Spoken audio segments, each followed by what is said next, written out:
Good morning student. आज मैं आपको पढ़ाने जा रही हूँ क्लास 7 में सब्जेक्ट हिंदी,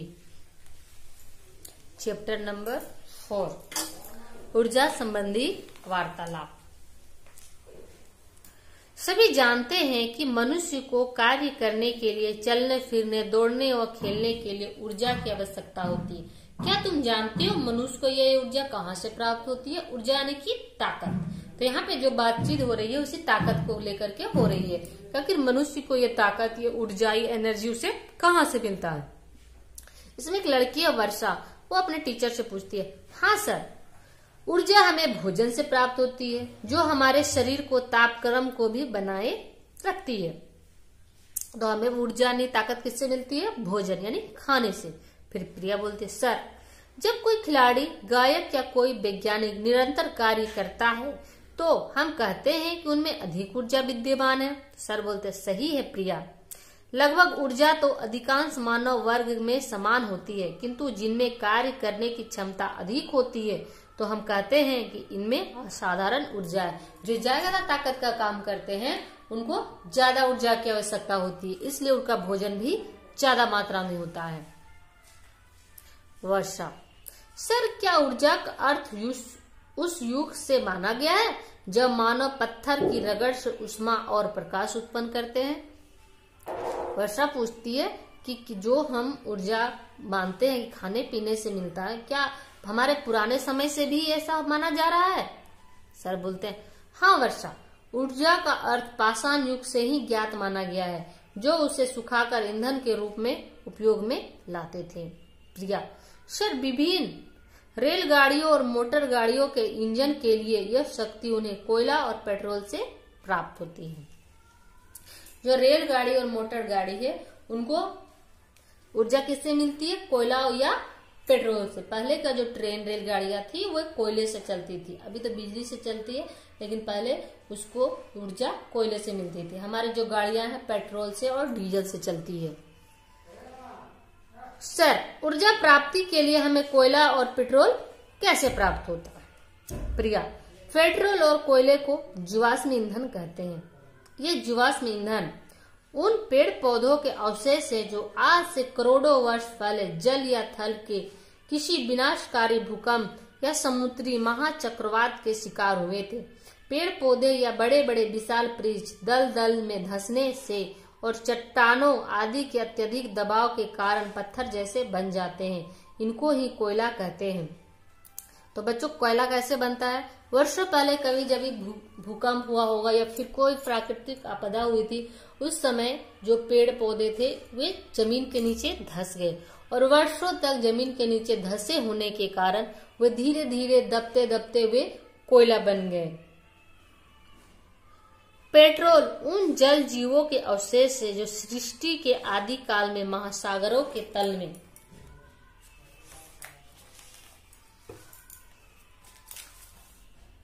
या भूगर्भ में दब गए थे। इन करोड़ों वर्षों में अत्यधिक दबाव के कारण इन जीव अवशेषों ने द्रव रूप धारण कर लिया, जिसे परिशुद्ध रूप में पेट्रोल कहा जाता है।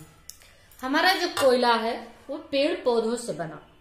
पेड़ पौधे बहुत लंबे समय तक जमीन की नीचे बहुत गहरे में दलदल में दबे रह गए वर्षों तक, तब जाकर के वो दबते दबते कोयला बने। लेकिन पेट्रोल उन जीव जंतुओं से बना जो समुद्र के नीचे वर्षों तक वो दबे रहे, तो उसका जो तेलीय पदार्थ था वही क्या बना? हमारा पेट्रोल बना। सर, आजकल रेलगाड़ियां कोयले से कम बिजली से ज्यादा चलती है, अतः ये रेलगाड़ियां बिजली से ऊर्जा प्राप्त करके इंजन को शक्ति प्रदान करती है। बिल्कुल ठीक। आजकल कोयले की घटती मात्रा को देखते हुए अधिकांश रेलगाड़ियां बिजली से ही चलाई जा रही है। अच्छा प्रिया, बता, ऊर्जा के वैकल्पिक स्रोत कौन कौन से हैं? ये कैसे हमें ऊर्जा प्रदान करते हैं? धीरे धीरे कोयला क्या है, अब हमारा समाप्त होता जा रहा है, तो इसी वजह से अब कोयले की जगह हम बिजली का प्रयोग ज्यादा करते हैं। देखिए, पहले घर में खाना बनाने का काम कोयले या लकड़ी से होता था, परंतु अब हम रसोई गैस से खाना बनाते हैं, तो उससे भी हमारा कोयला का बचत हो रहा है और लकड़ी का बचत हो रहा है। तो पूछते हैं कि आखिर ऊर्जा का और दूसरा साधन क्या है। सर, ऊर्जा के वैकल्पिक स्रोत मुख्यतः जल, वायु और सूर्य है। सूर्य तो हमें उष्मीय और प्रकाशीय ऊर्जा निःशुल्क प्रदान करता है। पौधों को स्वयं का भोजन बनाने के लिए सूर्य की प्रकाश ऊर्जा की आवश्यकता होती है। सर, सही कहा। सौर ऊर्जा से विद्युत उत्पादन की दिशा में कार्य तेजी से हो रहा है, जो सीधे सूर्य की ऊर्जा से विद्युत का निर्माण करती है। अभी बिजली का उत्पादन सोलर सिस्टम से भी होने लगा है। सूर्य की रोशनी से भी हम बिजली का उत्पादन करते हैं। सर, सवाल यह उठता है कि सोलर कुकर ऊर्जा के किस सिद्धांत पर कार्य करता है। क्या सोलर कुकर की रचना बहुत सरल होती है? हाँ प्रिया, इसकी रचना अत्यंत सरल होती है।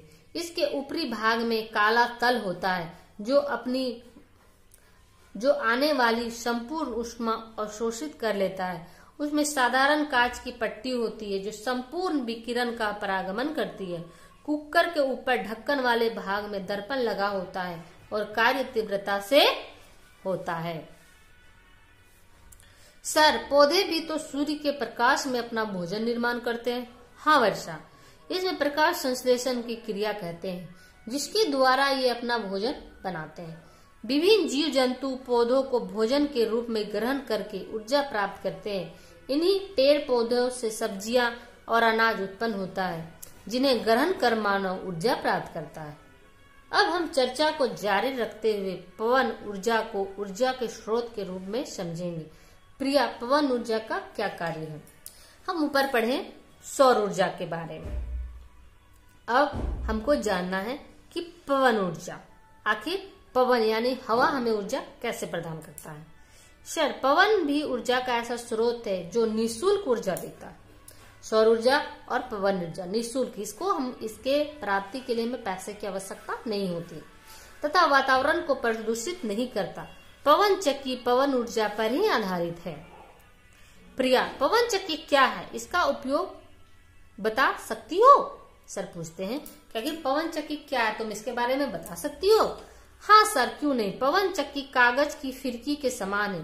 देश में बहुत से स्थान ऐसे हैं जहां पवन ऊर्जा को उपयोग पवन चक्कियां चलाने में किया जाता है। इसका उपयोग पानी निकालने और विद्युत पैदा करने में किया जाता है।